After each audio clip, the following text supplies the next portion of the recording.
Ahoy, ahoy, ahoy, and welcome back to the Rec Room Radio Hour podcast. And this is a remarkable episode because this is our first two-part episode. So this is part one of our amazing and insightful and, really deep discussion with Ken Baxter. Ken Baxter is a local musician, songwriter, author, and we talk about his remarkable life, his early days in Worcester, Massachusetts, his songwriting, his authorship of the book The Philosophy of Arson, and his incarceration. It is a remarkable story, and we are going to kick off this first of a two-part episode with Ken's song Cinderella Knows. Just a remarkable time. So sit back, relax, and enjoy part one of Ken Baxter on the Rec Room Radio Hour podcast.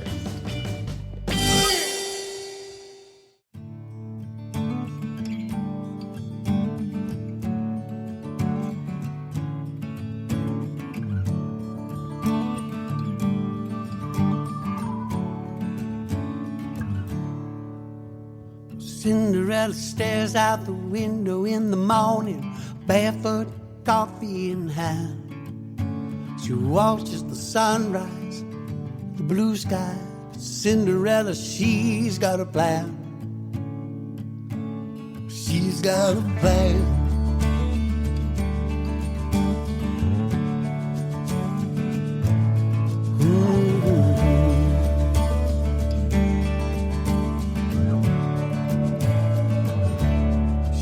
I think I'll move on down to Georgia, somewhere near the Alabama line. Maybe a little east toward Savannah, where I can get lost in time. Though it's painful to think of all she'll leave behind, something much bigger that she's gotta find. No change in her mind. But nobody knows her, the thing that they do. But you're gonna find out. She'll see it through. She'll be gone in the morning. You lost her in the night. She's a bird in the wind that's taking a flight. But Cinderella knows, yeah.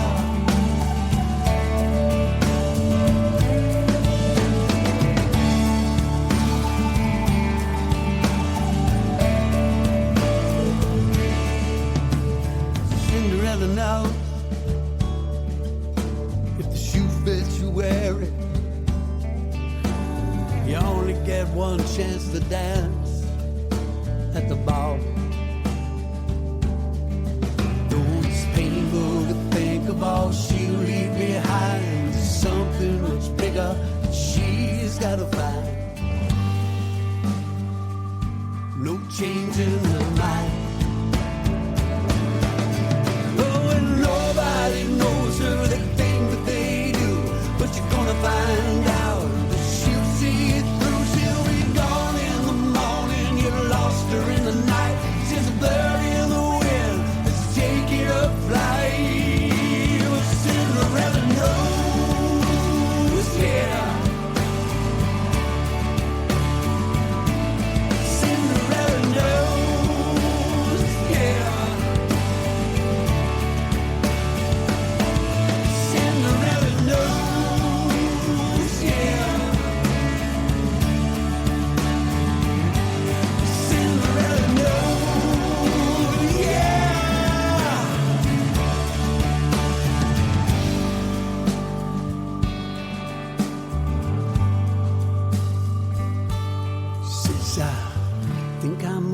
Down to Georgia, somewhere near the Alabama line. Maybe a little east of Savannah, where I can get lost in time. Though it's painful to think of all I'll leave behind, something much bigger that I've got to find. No change in my mind. I'm leaving this time.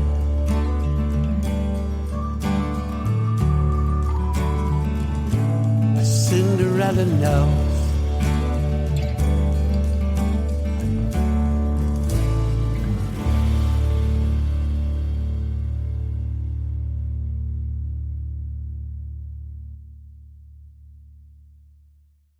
Cinderella Knows has played us in here on the Rec Room Radio Hour podcast, and we are sitting down with Ken Baxter. And if you don't know Ken Baxter, by golly, you need to. This guy has got a life. Probably one of the most interesting lives that we have encountered here on the podcast. So without further ado, I would like to introduce you all to Ken Baxter. Ken, welcome to the Rec Room. Oh, this is awesome. I'm just so excited to be here. Well, we're excited to have you, man. It's been a little work getting us together here because, with our travels and your travels and everything, that it's good to finally sit down with you and chat. It is. We met. We met a couple hours ago because we haven't stopped talking. But you were, every time I tried to contact you, you were away. I know. And I was going, I think he's just blowing me off. No. He's traveling all over the world. No. I'll tell you, I first came across your name. You played down at Orlando's a couple of months ago. Did you not? I did. Yeah?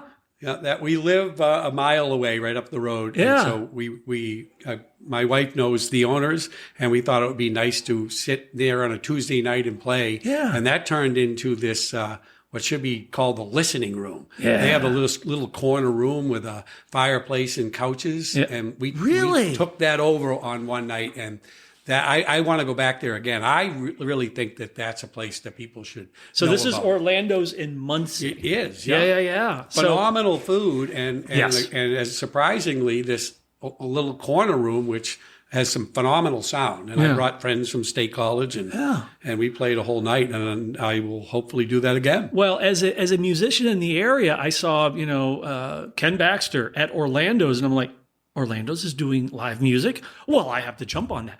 But another friend of the show, Elisa Sully, played down there, I think, a week before you did. So I didn't know that they were doing live music, but it's a listening room. I saw her then. Oh, did you see her? We walked right by her. Oh, yeah. She was playing piano. She had someone playing, I believe, maybe a flute. Yeah. Well, she plays flute. Well, then we walked right by her. Yeah. Wow, this small world. Oh, yeah. Yes.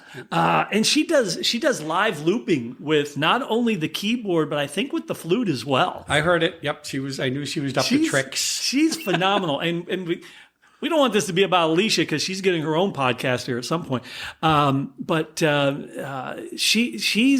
We played a number of her songs on here, and it's just, dang, man, small world in a small town. And I could tell she was playing originals too. Which is nice to hear. Which is always nice. Yes. And that's what we're all about. Well, Ken, see, we're already going down a rabbit hole here, brother. Not even close. We're not even close. We haven't even started and we're going down the rabbit hole. It has been, and that's why I love this gig, because I've gotten to meet a lot of people that I didn't know before. For the most part, just hit it off, So thank you for coming down to the Rec Room and sitting in on the podcast. No, thank you for being real. I mean, you actually turned out to be a real person. I'm not some AI thing, like Max Headroom or something. Mike is not available this year. Well, I am retired. Yeah, not really. We have already discussed that too. You're not retired. That's a fact. You just don't do what you did before. Yeah, that's right. So I know that you're not originally from the area. So let's go back to the beginning. Where were you born? Where'd you grow up? The whole McGilla. All right, I was born in Worcester, Massachusetts. All right, where's that in relation to Boston? It's about 40 minutes outside, 45 minutes, right down the Mass Pike. Red Sox? Technically the second. Red Sox? Red Sox? Yeah, it's only when they're winning. Right now it's all about the Bruins. The single greatest record in the history of NHL. Now, see, I'm a Cardinals fan, but back in the mid-'80s, during the Dwight Evans years, I was a huge Red Sox fan. I have an issue with the Cardinals back from 1967. Well, yes, you do. When Bob Gibson Yeah, and they actually shortened the mound after that series. Did That's you know right. that? Because They he was did. too dominant. Yeah. Kyle Yastrzemski and Mike Andrews and walking home from school crying, knowing he was pitching Game 7. Yeah.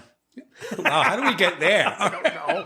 Because you're from Boston, that's why. Yeah, so it's true. you were born in Worcester? Yeah, Worcester. Worcester. Yeah, Worcester. It's pronounced just like that too. Worcester. Okay, it's not like Worcester, like Worcestershire sauce. Okay, no. good. Okay, so born in Worcester, continue on. All right. So born in Worcester, mother classical pianist. Wouldn't teach me anything though. She gave me a math scale as to how to form a chord and left me at the piano. At least that's my version. Okay. She probably tried to teach me, and I was completely impatient. Yeah. So, but I didn't play music until I was probably 18, 19 years old. Really? It just seemed like I played the piano in the cellar, but you couldn't take a piano to the beach. So I learned guitar.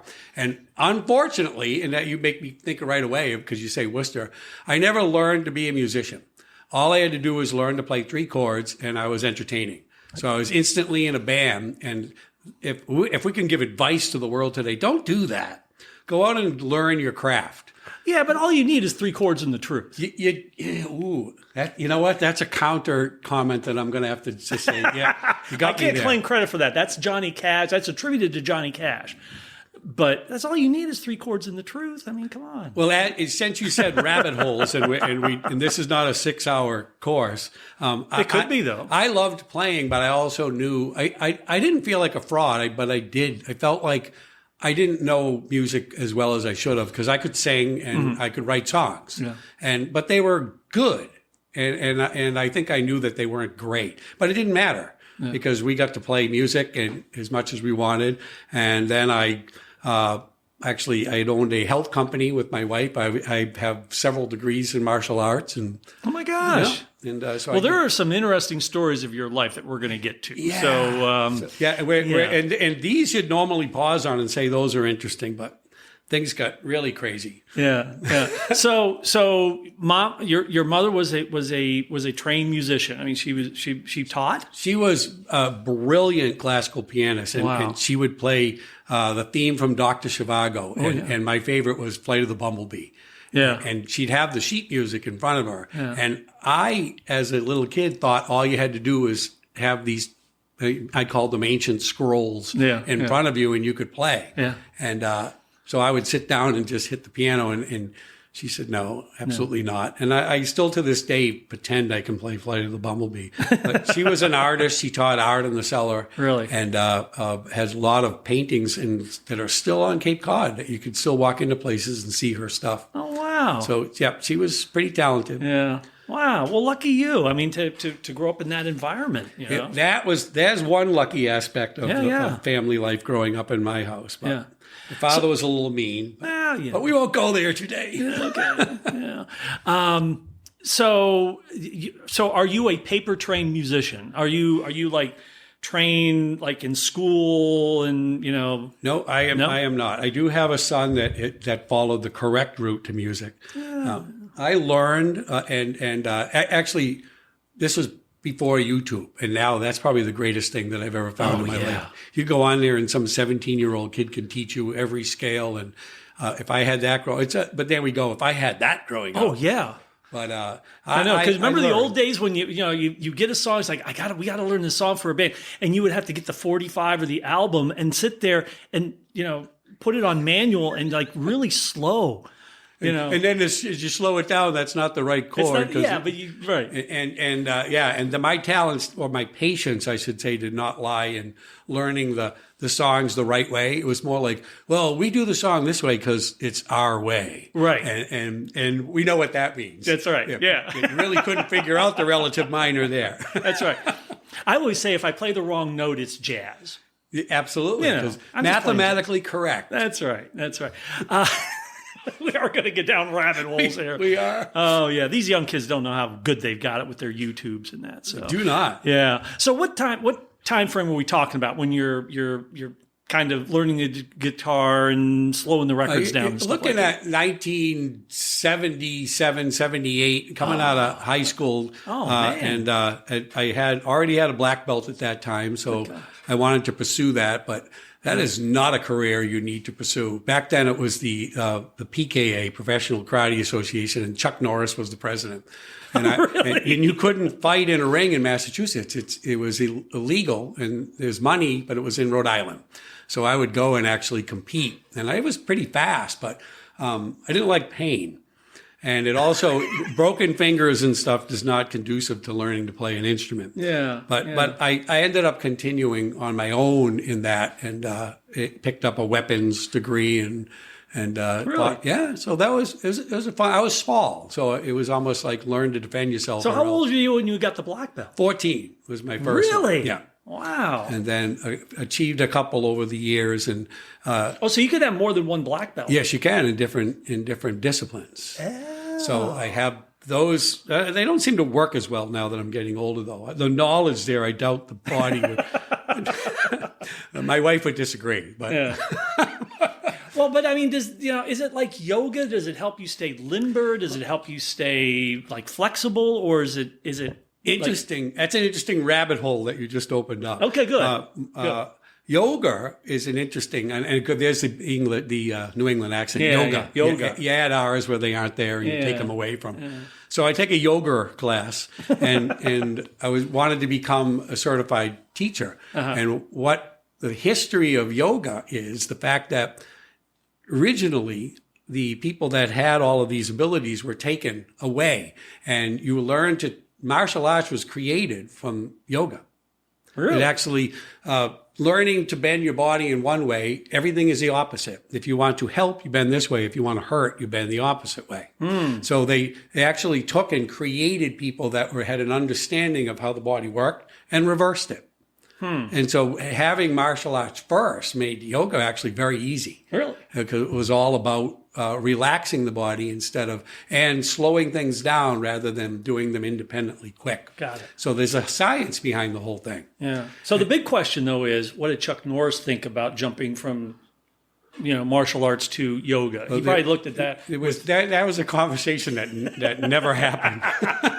That wouldn't even come up. But I mean, even that you talk about, I was 19, 21 years old and already feeling like I was old. And at my weight class, I'm, fighting a guy that was, 19 years old. He's 6'4". He weighs 190 pounds, and I'm 5'9", and I weigh, 200. Yeah. So there was just all sorts of dangers that came in. But I always seemed to be able to win once I got hurt. Which is a strange tendency to have. And I realize there's a lot to psychology of that too, of why I lash out at people nowadays. I was going to say, wait a minute. You're like Bruce Banner or something with the Hulk, And that's not a bad analogy because I still needed to learn to grow in other ways. Yeah. So, maybe this isn't a serious question, or maybe I'm just trying to. Did the martial art discipline help you with music? Not at all. Which is absolutely strange, because in the martial arts, I understood completely that repetition of learning a certain kata or one of anything that you were performing is what it was all about. Right. Over and over and over, repetition leads to speed, and in music, it's exactly the same thing. It's all muscle memory. And I didn't follow it. That's funny. I had, I guess you could just, back then it wasn't called anything other than you have zero ability to concentrate. Now we have things. I have ADHD. I have all of, whatever it is that you weren't allowed back then. You just didn't listen. Yeah. And I didn't. And so I never bothered to sit down long enough to really learn scales and music at the next level, because we were cool. We didn't have to. That's right. As long as you had a guitar and it is chords. Fine, but it became a word I never used, which is a regret that I didn't do that when I was younger. Yeah. But we made my son learn the right way, and he ended up going to school, and he's got multiple Grammys and a couple of Oscar movies. Yeah, but you haven't done too bad for yourself. I have not. I'm more entertaining. My life has been entertaining. Well, what you have failed to mention, what we're going to get to at some point in this little confab, is that you are an author. You have written musicals. You have, you have fill in the blank, and you've done it. I mean, that's pretty amazing. I've had at least 3 lives to this point. And that's what was interesting, because when we first met, we started talking about how crazy this particular conversation could be. But yes, music, again, everything just happened. Everything I ever did just worked. Yeah. And I went and someone said, well, I want to be in a musical. So instead of, learning to act or be I just wrote one. and it turned out it worked great. Yeah. So I wrote another one, and then I got hired to do Mystery Cafe Dinner Theater in Boston, and I ended up meeting Bob Rivers from one of the big radio stations who does all the Twisted Tunes. Yeah. And we did the Christmas songs. Oh, man. I know, and everyone remembers that one. So tee this up, because and because of broadcasting stuff, we won't be able to play it, but I hope we'll figure out a way to connect this song on the podcast. But go ahead and tee this thing up, because this is, you got 100%. If this were a video game, and you walk in with enough credibility. When you told me that you were involved with that little project, your credibility level just went through the roof. See, isn't that crazy? Because it's the one thing that we avoid. When I met Bob, he originally started doing commercials, Mount Snow commercials for skiing areas. Okay, but this is all in the Boston area. All in Boston, yeah. Okay. He actually taught me to sing commercials the correct way. Yeah. I mean, I'm out there trying to be a rock star going, Mount Snow, Vermont, and he's going, stop. He's there, grin like you're a fool. And I'm going, why? He said, just do it. And so he goes, grin and say Mount Snow. And I would go, Mount Snow, Vermont. And all of a sudden, holy crap, that's how you do it. And so my musical career derailed because I wanted to be a serious musician. And we spent, I think it was 7 years writing parodies, the Twisted Tunes, hanging up the Christmas lights, and all those crazy. Yeah. So this is the 12 Pains of Christmas. So this is the rabbit hole we're going down. The 12 Pains of Christmas. I remember listening to that song on the old Dr. Demento show. Wow. And we are not young men here. So I remember listening to that, and so I meet the guy that actually was. You're doing the voices on that. Yeah, Bob had us do everything. The favorite part of that song for me, though, is his own child doing "I Want Transformers." That's right. That's his son. Kid. And watching him do that, and he had some of the people playing and singing on that were the best musicians in the area, and especially the women singing in the chorus. Well, speaking of parodies, have you ever seen Weird Al Yankovic in concert? I have not. He was Bob's competition at the time. Well, I know, but go see him. The guy is a phenomenal vocalist. He's also, everything he does is first rate. Yeah. And unfortunately, that's why I complain, because you just nailed it. He's great, but everything he does is considered, I don't mean a joke, but a joke. It's a parody. It's satire. It's meant to be funny. But you can't do that. I mean, you can't do the parody or the 12 Pains of Christmas without having a really good musical back. We're going to go way back here. Spike Jones and the City Slickers. Do you remember them? I remember the name. Yeah. Oh, you remember the name? Unfortunately. Yeah. These guys, I mean, all that stuff was done live in the studio. All the stuff that they did. And they were phenomenal musicians, but it's a Spike Jones and the City Slickers. It's a joke. And that's exactly. But Bob Rivers he taught me one of the best things I ever learned: surround yourself with the most talented people. Oh yeah. And I started doing that musically, but he became a great musician. He went from Boston to Baltimore, and his big success came out in Seattle. He spent many, many years as the morning DJ there. He became famous. Oh, really? Now he lives in Vermont. He's retired. Oh. And why would you go back to Vermont? It's cold there. That's where he was from. Oh, okay. Born there. But he became a great musician. Yeah. And I learned to go out there and get better musicians to surround me just from watching him. Yeah. And he became a musician that if you saw him play today, and he still does, you'd go, he's really good. But when you hear who he is, you go, oh, that's the guy that does all the joke songs. Yeah. And I love it because we did more than I wanted to. Yeah. And hopefully they don't come up someday and haunt me. But I wanted to be taken seriously as a musician, which contradicts my life. because I didn't bother to learn how to become a really good musician back then. Yeah. And so who do I blame? Well, yeah. Not my mother. Yeah. But that's another rabbit hole. Yeah, no. So you're in Boston. You're. This is like the mid '70s. You were saying. Well, this had this is all through the '80s. All of this time. Right. Like when I came out of high school, that's when I started playing music. Okay. But by the time I was, I also became a firefighter at like 23. And not just like a volunteer firefighter. Oh, no. You're a professional firefighter. Worcester, big fire department. 400 guys. And so my father was a lieutenant, and I said, I'll do this while I'm becoming a giant star. Yeah. But then I ended up actually loving the job because I liked the challenge, and I also liked the time you had off to play music. That's true. And so all of this went on simultaneously. We owned a company that taught yoga. I taught martial arts, and I was on the fire department, and I worked for WAAF radio station and Bob Rivers and the Olympic Comedy Network all at once. And life seemed pretty easy. Yeah, but you can do that when you're young. You can. And then I got married, and we had kids. And at that point is when you're supposed to, you grow up. Mm-hmm. And as my ex-wife will attest to, I did not. Well, yeah. And I really didn't, and so I guess that's, we could, is it okay to jump into that level? I know this is your show, brother. You go where you want to go. I'm just following along.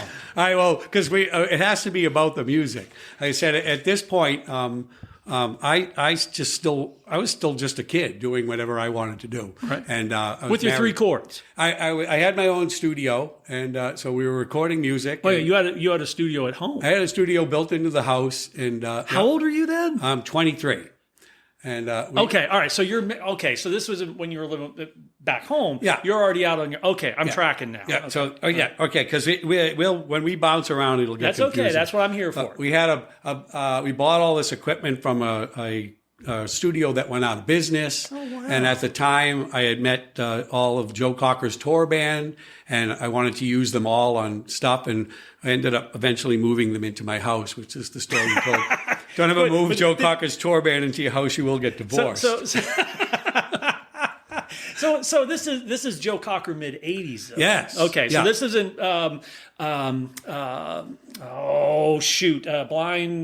Blind Horse and Englishman. No, this was this isn't that era. This is because by the end of the 80s is when I started meeting all these people that Bob Rivers introduced me to. Okay. And Cliff Goodwin and Mitch Decor.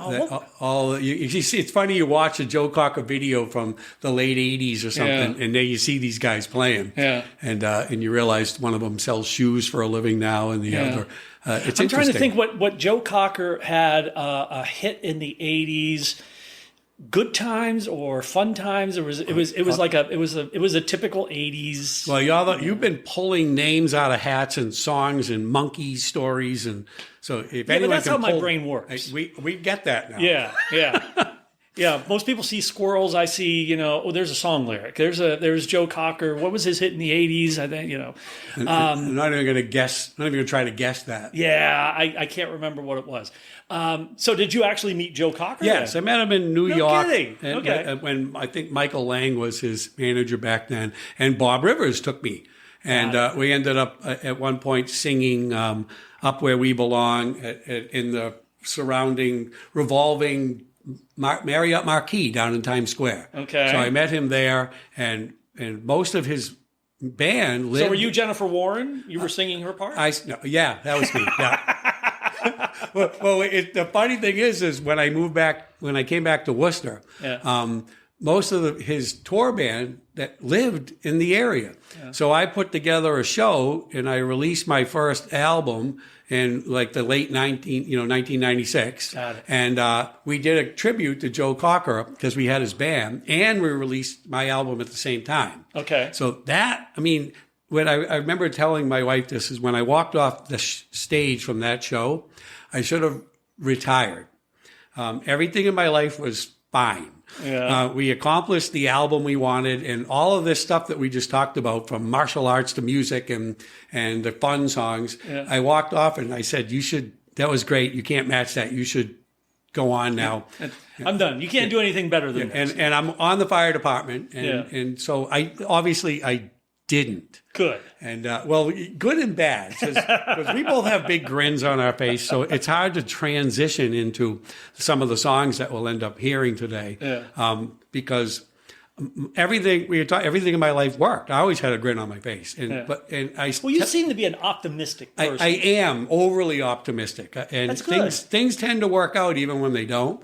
But the problem with that is life gets in the way. Here's how my mind works. There's an old Cheap Trick song called "Everything Works If You Let It." If you let them, I like that. Yeah, it's a Cheap Trick song. So that's how my mind works. And now after being educated, I would say that my mind goes to religion instantly. Is do not allow things to happen, make them happen. You're probably better off with going to religion than old song lyrics.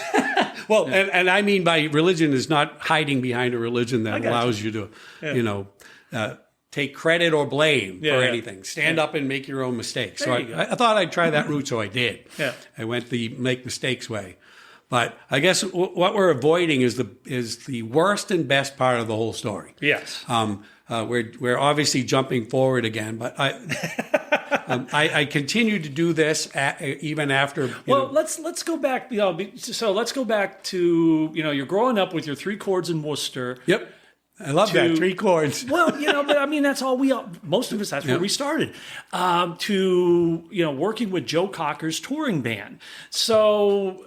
I mean, so this is the mid 70s up until what you said, the mid 90s. Yes. So what were you doing between those 2 points? What were you playing in bands? Were you writing songs? Were you, kicking ass and taking names with your martial arts? I mean, what were you doing? Some really good things and some really not appropriate things. Yes, I once I was established as a musician, I used to play at the clubs I was also a bouncer at, because the martial arts comes into play. And some of those stories are just downright frightening. But I'd work the door on nights the band wasn't playing, and then at 23 I'm on the fire department, and at 25 I'm married, and everything kept converging and building. And it seemed like none of it was a problem, except I think in many ways it was always about me. It was always about what I could do next. And that's not an awful thing, because I was married. We had 2 kids and everything was going along. And my wife wanted me to stop playing the music. We'd put out the album. We did everything we were going to do. And it was time to really go back into the yoga and the company we had built. And I was not done at that point. And so you're looking at 1999 at this point. All right. And so we were married 15 years. So we ended up getting divorced, and it was like I didn't miss a beat.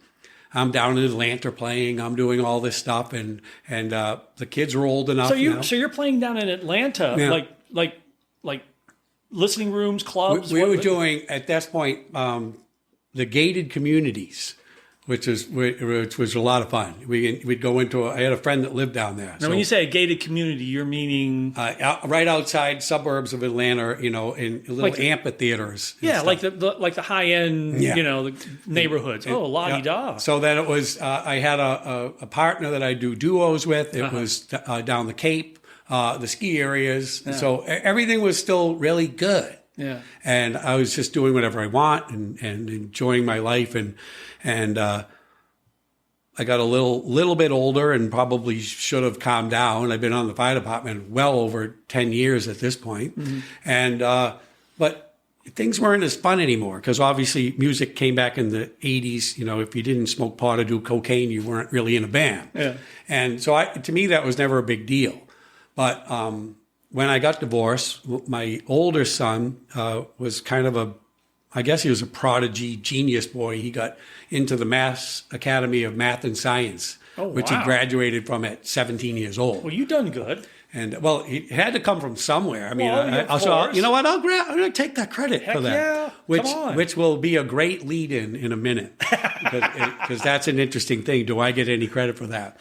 But so he wanted to play music, and the point was, you're not going to do what I did playing music, because the places I ended up playing were a lot of fun, but what do I have to show for it? Yeah. I'm divorced, and which is not a big deal, but none of this was really as I planned. Mm-hmm. And so he wanted to go off to Berkeley and played, and he knew enough not to go there as a musician because he was good, and everyone there is good. Yeah. And as he'll tell you, his secretary is better than anyone we'll ever meet, and that's his secretary. Yeah. But so he went right from there to an internship, had got his first Grammy in 6 months with Enrique Iglesias, his first album.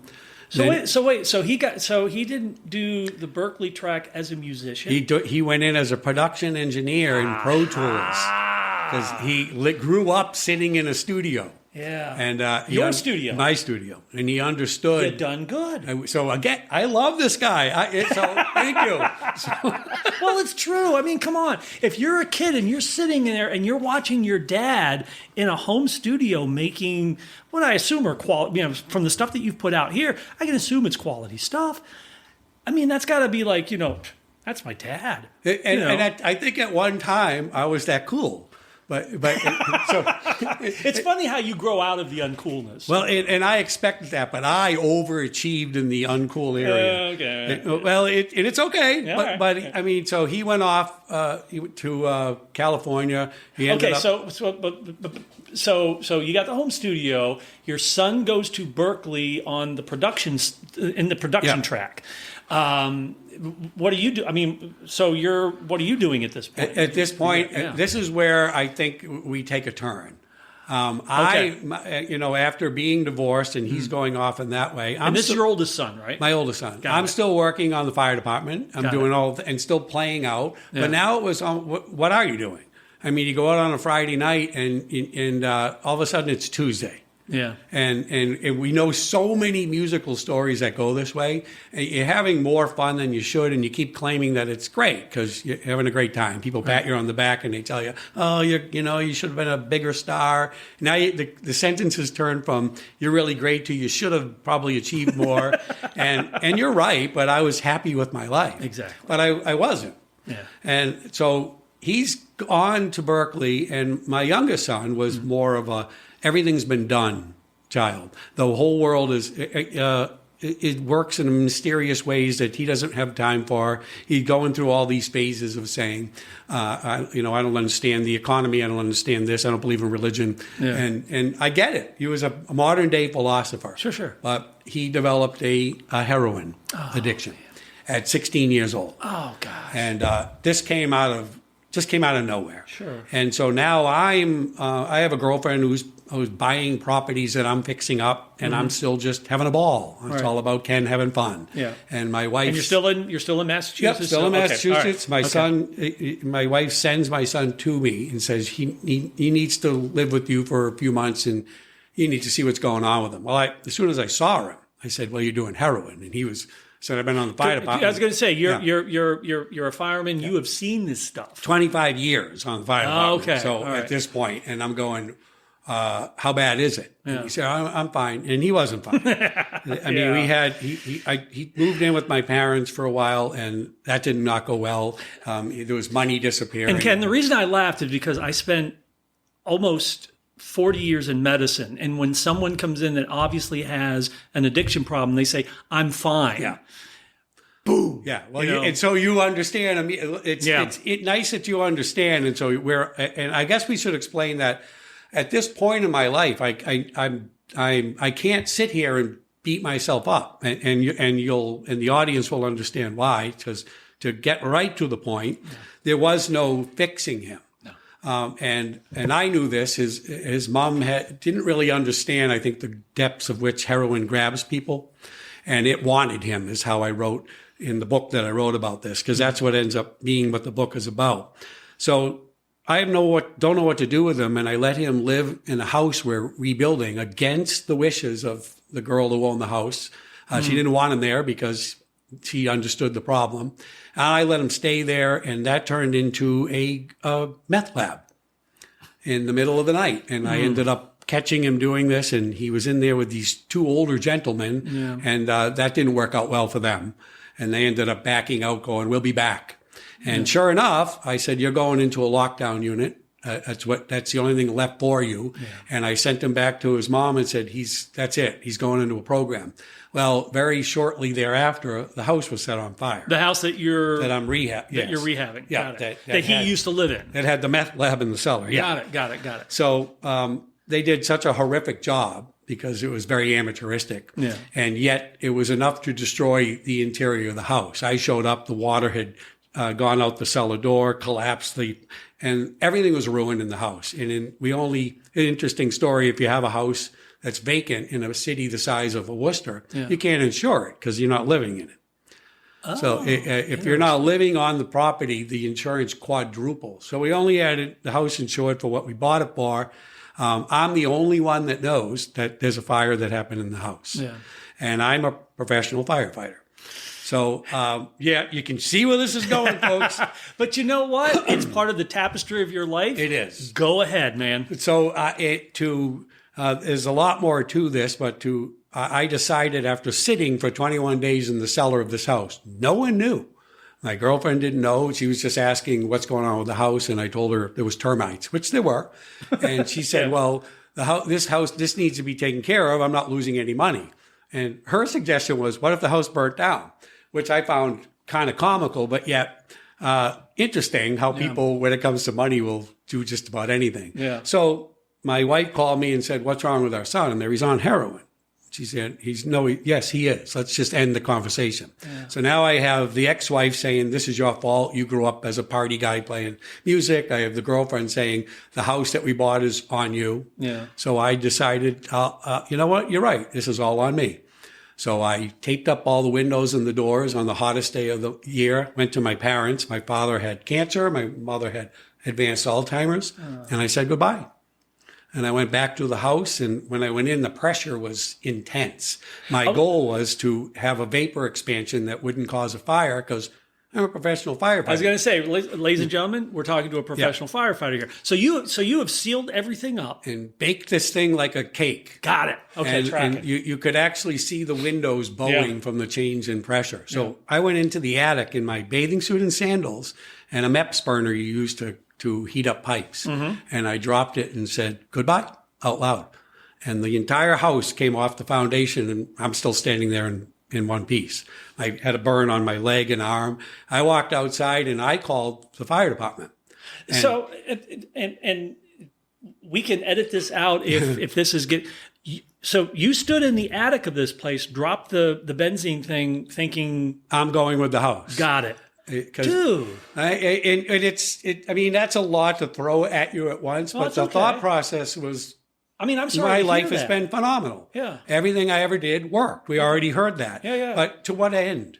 Now I have a son who's a heroin addict. And maybe everyone's right. My wife said maybe he did want to be me, and that's so you've stood on that precipice. Yeah, and it opens windows to what it means to be a human being. Yeah. So and to jump right ahead to see where that goes. Yeah. Now I go out expecting to be arrested, and I'm not. I have a chief of the police and a chief on the fire department telling me just to be quiet and go away. So I'm okay. So 2.5 years later, I'm indicted on national television, and the story is rock star goes up in flames. and so now, and we're laughing again because you can't help it at this point. Yeah. So I figure I did this. All right, this is on me. Yeah. And I get a phone call from my younger son who says, Dad, you're going to go to prison. And I'm going, yes, I am. And he said, but that's on me. And I went, yeah, it is. And I said, you're going to find out as you grow older, the things you do have a ripple effect. Yeah. But he said, well, I'm going to come back and I'm going to tell him what I did. I said, you did nothing. There is zero evidence there was ever a fire in that house. Yeah. There's nothing that was there. This culpability lies with me. And he hung up the phone, threw his phone in the bushes, and jumped off the Golden Gate Bridge at 20 years old. And everything we thought we knew ended again. Yeah. And I'm thinking, and it's a strange thought, but my thought process was I did all this so this wouldn't happen. And now my son is dead. Yeah. And I still have to go to court. Mm-hmm. And all of it's happening simultaneously. And I go into the courtroom and they're saying tell us what really happened. We know that you just lost your son. And I said, no. And he said, well, we're going to give you a plea deal. You keep your pension, you go on probation 5 years, it'll be a misdemeanor. And I'm sitting there going, why? And so the lawyer that they gave me this, we call him my cousin Vinny, because eventually there was a trial. He was up there talking, and I'm sitting there, and it actually occurred to me, it's actually a voice that just said, go to prison, you'll never regret it. I'm going, great, now we're going to have this conversation now. I don't believe in God generally, and I'm having a conversation in the courtroom, and I'm laughing about this because maybe I'm insane. So he said, do you understand the parameters of this? And I said, no, let's do the prison thing. The whole courtroom went, you could hear and he says, Mr. Baxter, I'll try you in the morning and we'll send you to prison. I went, yeah, let's do that. And they did. And so I was found guilty of arson and insurance fraud, which I didn't expect because that comes with $150,000 of restitution that I had to pay back. And they sent me to the third most dangerous prison in America. So you listened to the voice in your head about going to prison. And well, here's the strange thing. Let's jump ahead. Single greatest decision I've ever made. And not because I needed to be straightened out. I got you, man. I mean, I go there with this, and I write in the book, when that door slams, what were you thinking? Yeah. You know, what really? Yeah. And I said, well, I'm here. I chose to be here. And that's what I became known as, the guy that chose to go to prison. Yeah. And a doctor that was in prison found me and said, I'm going to train you. And why? He said, you chose to come here. I watched you on television. Now, is this a medical doctor? Yeah, a medical doctor that was in prison. Yeah. And the 48-hour special on him is astonishing. Yeah. And they called him one of the smartest doctors in America. Head of endocrinology, head of doctors in Boston Memorial. Yeah. And he trained me 16 hours a day until he died of cancer. His goal was to pass on all his knowledge to someone that could use it. This sounds like this would be a movie. It is. And because the point is, the way I was not affected by living with the lifers, that was a choice I made. I want to live in the lifers ward, is I played goalie for the prison hockey team. Because I had a black belt and I was flexible, and I never played goalie before, but it seemed easy enough, and it was instant success. Well, I was going to say, if you go into prison with a black belt, I mean, you're actually asking for it. Because who do you think you are? Ding, ding, ding. Yes, not a great idea to go, hey, I have a black belt, leave me alone. They'll line up at your door. Yeah. The key was I was older. I was 50 years old. And wait a minute. So you signed up for this at 50 years old? I did. 50. Brother, again, my life was complete. I had done I thought your credibility went with the 12 Pains of Christmas. But no, in all seriousness, man, that you took that at that damn. It was this, and again, the smartest thing I've ever done, because I went in there and the choice becomes, it's yours. Your choice is yours at this point. Choose to sit here and either feel sorry for yourself or take this time. And what did you always want to do? You always wanted to learn. So I start reading, and I get moved into the lifers unit, which I asked, and the doctor. Why did you ask to be put in the lifers? Because you couldn't punish me enough. And my point was, the first thing I did is I walked the 4 steps in the cell, so I could do it with my eyes closed and my nose not touching the wall. You think that takes a while. It doesn't. It takes about 10 minutes. I figured out the mathematical equation for how much air was in a prison cell, and wrote the definition of forgotten, and then looked at all the drawings and etchings, and it's all done. You're done with a cell in an hour. And the story is called 7 minutes. 7 minutes had gone by, and I thought I'd been there 10 years, and my first thought was, I want to die. What did I do? Yeah. But then I said, but I chose this, so do something. Yeah. And then to meet this doctor who says, I want to train you. Really? So now you're not starting to think that all this is the words I hate to use for a reason? Yeah. And I said, I can't learn the things that you want to learn. I'm not as smart as you. And he goes, no, that's wrong. Somebody sold you a bill of nonsense that you can learn. Yeah. And he taught me, he didn't teach me, he taught me how to learn, to learn how to learn. Yeah. And when I came out of there, it was with an education. How long were you 5 incarcerated? years. 5 years. They gave me 5 to 7.5, which was hefty. And actually, it's strange, but I'm glad it wasn't shorter, because I don't think it would have been legitimate enough. I wanted to be there and understand what it felt like to be forgotten, to have nothing on the outside world. Johnny Cash made a career out of being locked up overnight in prison. I mean, come on, 5 years? The Orange show. Yeah. She was in for 11 months in a minimum prison. Oh. No. Real God prison you, is scary. But to the point of being 50, the problem was I did have a martial arts background. Yeah. And the problem is I'm not the guy you pick on, not because I'm tough, but because if you beat this 50-year-old guy up, then you just beat up an old guy and someone's going to take you out. And if you lose to the 50-year-old guy, then someone is going to purchase you because you lost to a 50-year-old guy. It's a strange. So I was right on that cusp of. And then when I played goalie, and instantly they just called me the goalie. Yeah. After that, I played one night and they said, "No, you're done. You're playing forever." And once I became the goalie, I was untouchable. That's our goalie. No one touches him. He can do whatever he wants. So there's, I mean, and it's trite. It's the cliche, but there's a whole culture, community in prison. I mean, it's like, don't mess with the old guy because and the thing about that is the weird thing is this whole thing you hear about respect. Yeah, I found that actually annoying. And everything in there was about respect. Don't disrespect me. Yeah. If someone's walking in a corridor and you don't step out of their way, you've disrespected them and now there's a fight. And my point was, look up respect. Yeah. Respect is something that is garnered over time. Right. It's something you earn. Yeah. So why in the world should you go to prison and then demand respect? The one thing that takes years to earn. Right. So my problem immediately was I didn't just comply. My butted heads with everything about the system. Good morning. And every step of the way ended up with a smile on my face to the point where a guard would say, you seem to be enjoying yourself. I'm going, I am. And then I decided I could learn to play music, which I never did for real in my life. Right, because I mean, you were essentially, I mean, Mom did her, she did her best, but you were essentially a self-taught musician with your 3 chords, right? So now you're incarcerated, you're in prison.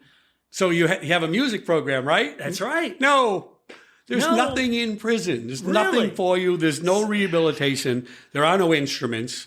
There is nothing.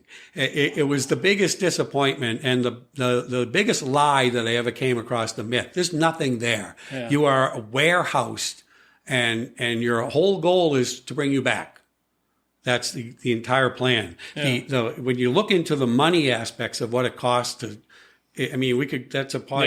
Yeah, I'm thinking about it. I said, man, we could do another hour just on that. And we probably should someway because there's another professor that I'm going in Friday to teach in his class. And his thing is prisons as the mechanism, as an industry. Yeah. And it's fascinating. Yeah. So while I'm there, I start writing this book on everything I'm learning from the doctor. So you started the book in prison? Yeah, 800 pages of handwritten notes that came out with me in a plastic bin. Good morning.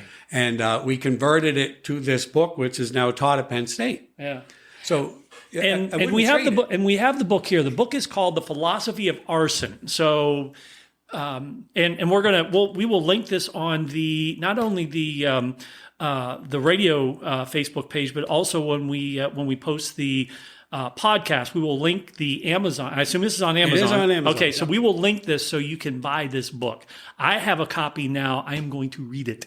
But you can also go to my website, which is kenbaxter.us, and the entire album that was written in prison on a piece of cardboard is available for free. You just grab it right off the website. So you just send them the cardboard? Oh, you've actually recorded it. Yeah. It's not on cardboard. No. Well, it's not like the old. Here's how my work. The old cereal boxes where you cut the. It was almost like that. It was almost like I tore the back of the book I was writing is on yellow lined paper. So I would tear the back off of the cardboard. Yeah. And I saved it up. And the guys from the plate shop snuck me back black goo to make the black keys. We built a piano and I sat on the floor at night and wrote this entire album in my head on a cardboard piano. With your 3, wait a minute. Now, so you only had the 3 chords, though. Not once. Doc explained that I could learn music through math. Doc. Yes. The guy in the book said, I kept explaining I always wanted to be a better musician. Well, what are you waiting for? I said, there's no instruments in here. And he goes, wow, so your brain is limited to that. And he says, what is music? I went, music is math. What did your mother teach you? A major chord is 1, 4, 3. A minor is 1, 3, 4. Yeah. Take it from there. And I went, I can take it from there. That's and I incredible. Did. Well, but to show you how it did the same thing to my son as a joke. Yeah. He says, I want to learn to play piano. He's 11. Yeah. And I went to work on the fire department, and I came home, and he says, I'm done. I said, no, the 1/4 is more than 8 notes. He said, I can play any chord ever made. So I said, hey, okay, smart guy, A minor 7th, add 9. And he looks down, and with his little hands, he forms a chord, reaches over the top with his left hand for the 9. He goes, you can play that with a C major, a D minor, an E minor, an F major, G major, and the B is some weird thing. I went, it's demented. That's what I call them. Yeah. And he says, yeah, it's some weird combination of things. I was astonished. Holy man. At what he did. So this is the Berkeley. Yeah. So I thought, if he could do that, why can't I do that sitting in prison? Because I understood the math of music. I just didn't have the physical abilities to play what was in my head. Right. And so I sat down and wrote these songs. And when I came out and sat at a real piano, I actually started crying because they were all real. Yeah. And especially the I'm In Here song, which was written about a Vietnam vet. Okay. And he asked me to tell the world that he exists. Yeah. He was never leaving prison. He's been there for 30 years. And he said, I did these unspeakable things for his country in Vietnam. Yeah. Then he came home and he was tossed aside, and he became an alcoholic, a drug addict, and eventually a murderer. And, so you go, well, I don't care. My problem was that's what I thought until I went to prison and met these people that are people. Yeah. And I learned more about meditation from this man who had taken other lives. Mm-hmm. And how do you come to grips with that? I still wonder that. But the stuff he taught me, and when I was about to leave to a lesser, security level, he stopped me and put his hand on me, and he said, I used to love Christmas. And I'm listening to this guy speak, and then he stopped because he caught himself. And he said, you're a good writer. You tell the world that I'm in here. Part of me still lives. Okay. And I wrote this song, I'm in here, for him. All right. And that's how the whole, how do I do this? So I sat down and I played it on, and the guard comes up and he hits the door and he says, Baxter, I hear music coming out of your cell. And then, I'm playing. He goes, no, I hear music coming out of your cell. And I said, yeah, because I'm writing. Yeah. And he just looked at me, and you could see it in his face. He heard the music I was playing. And so what is that? I mean, don't know. He wasn't crazy. And the things that this doctor taught me, I'm still applying today. Yeah. And I actually, when I came out into the world here in State College, I was disappointed because the people that live with such opportunity and money and everything that I'll never, ever have. Yeah. And I'm happier. How is that even remotely possible? But I tried to share my knowledge, and no one cared. Right. So that's the second book. That's what I'm working on now. Okay. And then I meet you, so now you're in the second book. Oh, come on. No. So we start out with Cinderella Knows. So we're gonna play the song that you wrote for your brother, essentially the Vietnam veteran who's still there.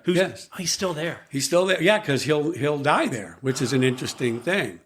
I had one man that one of the songs is also written about that asked me to help him decide what it was that he would be passing away from. He was in his 70s. Yeah. He said, I've underlined these things in my medical book. Could you tell me which one I'm going to die from?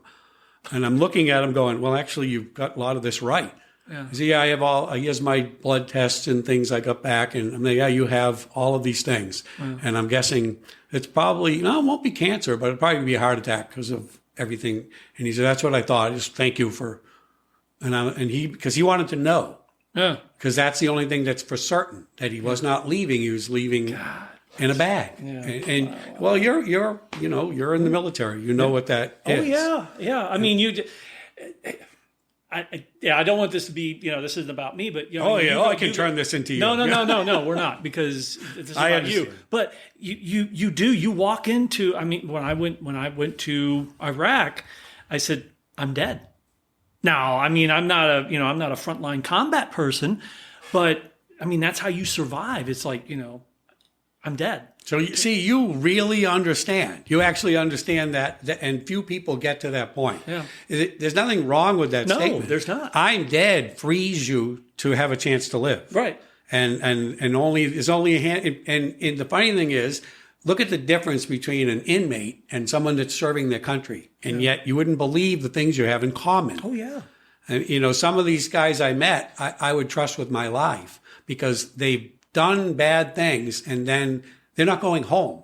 So they've come to grips with what being a human is, and they know where they're going to die. Now they have something to offer, because that's what they want to leave this earth, is giving something back and not just their selfishness or I didn't do it. Yeah. There are guys sitting in their cells going, I didn't do it. Yeah. And I had no time for them. I had time for the people that said, here's what I did. Here's why I did it. I'd like to sit and talk to you. Yeah. And it's the same thing. You went there and said, I'm dead. Yeah. And that's probably why you're alive. I was, you know, again, not making it about me, but it's not hyperbole. It's just, you know, you've got to have that mindset to survive that. It's not incarceration because we did work there, but you know, I got it. You know? No, it actually, I push back it a little. It is in a sense. Well, yeah. You're in you can't really leave you can't leave where you are. You can't go out of your district because. Well, we could go down oh gosh, it's been 20 years now. You know, we went down the main drag into Baghdad. It's like, you know, well, you could go, but you may not get back. That's like going out in the yard for a walk. Yeah, you can go out and take a walk, but you might not come back. So the song "I'm in Here" is about this Vietnam vet. Yep. Okay, and he's still in there. He's still there. All right. So we're going to play "I'm in Here" for him. Oh, that's great. Because he's still there, man. He is. Mean, you know. This is Ken Baxter's song, "I'm in Here," on the Rec Room Radio Hour podcast. You've heard it teed up. Damn. I mean, that's some heavy stuff. But here's the song. Had the right dream with the wrong plan. It's a missing page to who I am. Raise my glass of champagne to the crowning achievements, the caviar of my regrets. Now I'll build a wall around all that I'm feeling. I've gotten pretty good through the years at concealing my truer self, the one I kept on the shelf. But I'm in here. Can't you see me? I'm in here. Look a little closer, I'm in here. Oh, I'm telling you, I'm in here. Had the right move in the wrong game. It's a subtle choice I couldn't change now. Branded with the character flaw. It's a manifest of destiny to the world of hope that I never saw. No, I will not tell you when you ask what I'm thinking, and I won't answer when you question my drinking. You see, I given up on your love so long ago. So hoist up the mainsail and cast off the bow line out, coming about into the night. And when you wake, you'll find I have betrayed you, 'cause it wasn't up for the fight. But I'm in here. Can't you see me? I'm in here. Look a little closer, I'm in here. Oh, I'm telling you, I'm in here. Well, I'm out of sight, out of mind, locked in the castle. Lost the day, lost my way, so what does it matter? The lines are crossed, it ends the game, and lives have been shattered. And I'm to blame, but I'm in here. Can't you see me? I'm in here.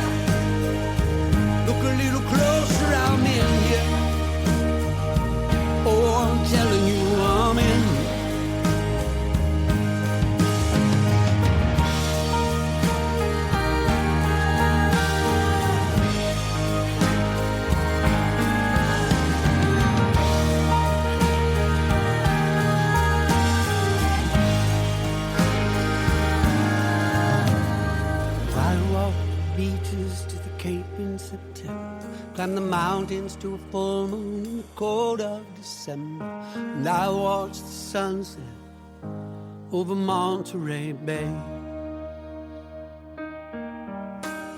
The right dream, the wrong plan, it's the missing page to who I am. Raise my glass of champagne to the crowning achievements, the caviar of my regrets. So you can put me to pasture or take me to task, 'cause my life's moving faster and my heart, it won't last. So you can place your bets on red or black, 'cause it's 50-50, I ain't coming back. But I'm in here. Can't you see me? I'm in here. Dig a little deeper, I'm in here. I'm most assuredly in here. What have I done?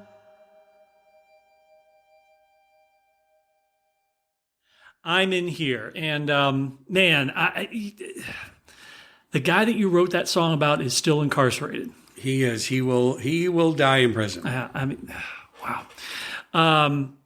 Well, we never met him, but we played that for him. So In the book, his name is Rupert, because we felt it inappropriate to use real names. But okay, so that was for Rupert. Wow. All right.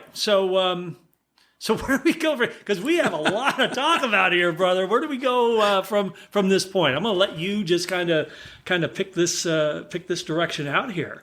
After that song, I guess, was written, interestingly enough, a generation of guards come and go. Yeah. And on one afternoon, they toss my cell, which means they just go in and ransack it for entertainment, because they're training rookies. Got it. And they took my book and threw it all over the floor. The book that you're writing? The book I was writing. Got it. And then they tore up my piano right in front of my face. And I was about to not react well, and one of the sergeants said to the new guy, he said, "Do you know this guy?" And he says, "No, sir." And he goes, "That's right. You know nothing about him. Yeah, don't look at him that way. That's not what this is about." Yeah. And then I was, and he had his back to me, and I'm sitting there going, "Wow, the sergeant." And he says, "Baxter, don't let me turn around and see you smiling." So for me, prison was different because they called me the citizen. Anyone that was any actual inmate said, "You're not actually a criminal." I'm pretty sure I am. I blew up a house. And the guards, you'd think that I'd have more in common. But in many ways, I threw away a civil service job that a lot of them couldn't get. So once again, I don't fit. Oh. And even in prison, I find, it was kind of I don't fit there, and on either side. Yeah. And I eventually became a partial teacher for a lot of the guards. Like I said, I'm taking chemistry. You know anything about it? Well, give me the book. And one of the things that Doc did, he said, we have no way to go. We have a bizarre thing. I have 100 digits of pi as a tattoo on my right arm. I was going to ask you about that. It's to remind me of where I came from. And one of Doc's teaching tools was, he said, I want you to learn pi. Do as many digits as you can. And to me, it was like, what do we wax off, wax on, Now, see, I would have taken that as like, I can learn pi. I'll start with Apple, and then, see, that's where my mind, and he probably would have slugged me at that point. And he was very mild-mannered. I don't think he could hurt a fly. He was from Kentucky, and he talked in this slow Southern accent. Oh, wow. But he was brilliant. Yeah. And he said, I need you to start reciting this for me, whenever I ask you. And so I'd start, and I'd be walking down a hall, and he would say, pi, and I'd 3.14159265358979323, and I would just start. And then he would say, good. And then before each lesson in his room, we would recite pi, and I didn't know why. And eventually he said, we need to start honing in to what your major is going to be. I'm going, is this like a real class? And I never thought of that. Yeah. And he said, well, think about it. No one's going to hire you as a physicist or virtually anything. Yeah. Your Burger King is your future. And he said that on purpose in order to keep me there, my mind there. He says, nothing for you out there right now. Again, you're Yeah. Okay. And so and that makes sense. And, and you've done really well with staying here. Yeah. And it was Rupert, the man from I'm In Here, that taught me about time. And the point is, he says, what do you see down there when you look at these other people? And we're leaning over the railing. And I said, he said, well, first of all, you look down at them. We'll deal with that later. And he says, I don't mean metaphorically, but you look down at them. I went, you're right, I'm sorry. He says, no. And he says, and you've never bothered to mention the length of your sentence, because don't ever do that, because I have a life sentence, so there is no other sentence. He was very straightforward. Sure, yeah. And he said that what they do is they spend their entire day learning how to make their sentence go by as quickly as they possibly can. And they hone it to a skill that's actually very, it's impressive. And he said, you don't do that. He said, I've seen you. You try to cram as many things as you can into a single day until you fall asleep of exhaustion. Mm-hmm. And I said, yeah. He said, no, don't correct that. He said, here's what's going to happen to them.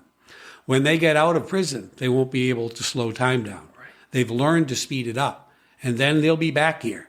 He said, you've learned to control it. It is now yours to use as time is. It's malleable. Do you understand? And I'm going, I really think I do. Yeah. And he says, I'll let Doc handle the rest.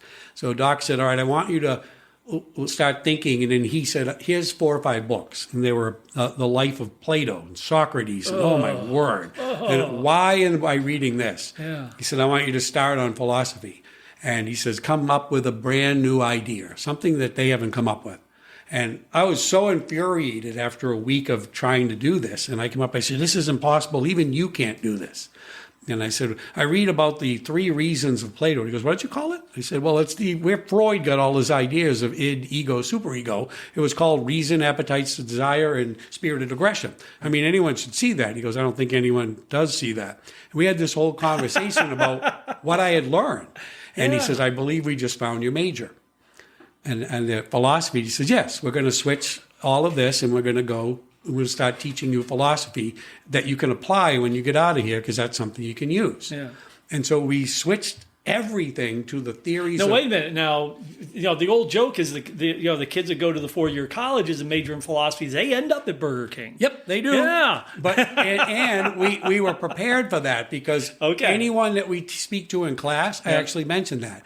Why is it that a 2,500-year-old philosopher understands where we are now in modern day society and you don't? Yeah.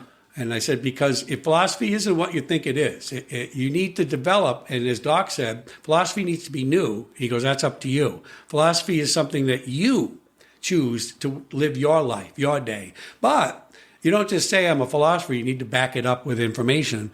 Yeah. And he said, when you came to prison, you applied Immanuel Kant's categorical imperative, which means you created a set of laws for yourself that superseded the law that sent you here. So it had no effect on you. And I'm going, yeah. And he said, and you understand that? I went, yes. And he said, that's why you're learning. And then he said this, recite pi. And I began with the ritual. And at around 150, he stopped me. And he said, read this. And he handed me a book. And I looked down at it, and I'm reading the pages, and he takes it away from me. And he says, what did you read? I said, well, that was asymptotic freedom, attraction at a distance, its intrinsic spin, the core model of quantum physics, and holy crap. I'm sorry, I pardon my language. That's okay. That's all right. And, not an F-bomb. We're good. and he said, do you understand it? I went, I do. I'm there, why? And he said, because what I've been teaching you for the last year and a half is what we're going to call a learned eidetic memory. I'm giving you the ability to understand and learn things, because I've created a synapse connection in your brain that is only for knowledge. Yeah. By reciting pi, you don't know the girl that sat in front of you in 2nd grade or the time you broke your arm. That's what all knowledge is connected to, emotion. Right. You have a part of your brain that is only for knowledge. When you recite pi, anything that you look at after is yours. And it works. It works with music. It works with science. It's an insane tool that should be taught. Wow. The problem is a young woman in class asked me, could I teach her? And I said, yes, you need to isolate you for 5 years. And we all started laughing. And I said, you know what? That is the problem with it. Yeah. And I said, but my other alternative is when you get out of high school, everyone should spend 1 year in prison. Well, think of that. We laugh, but if you had to, your entire life would be entirely different. Everything you thought you wanted is gone for 1 year. You're fed through a hole.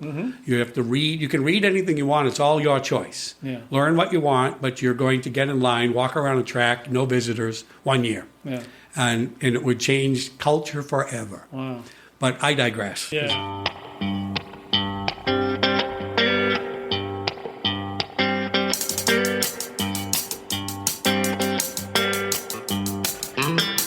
You ever have one of those conversations where you meet somebody and you just start talking and you run down rabbit holes and you digress and what have you? Well, that's what happened with Ken Baxter and I. We talked for over 2.5 hours and made this episode 3 hours long and over, so we're going to cut it into 2 parts. This is the end of part 1 in A Remarkable Life. So come back for what will probably be episode 14 of the Rec Room Radio Hour podcast with Ken Baxter. What a remarkable man. Hey, listen to the Rec Room Radio Hour each week on WXPIRadio.org, 6 p.m. Tuesdays Eastern Time. And while you're there, make a small financial contribution to WXPI Radio so we can keep doing what we do here in the central Susquehanna Valleys. Thanks as always to Clark McLean and the boys for our theme. Until next time, please don't fret, stay tuned, and play nice. We'll see you in episode 14 for part 2 with Ken Baxter. Bye-bye.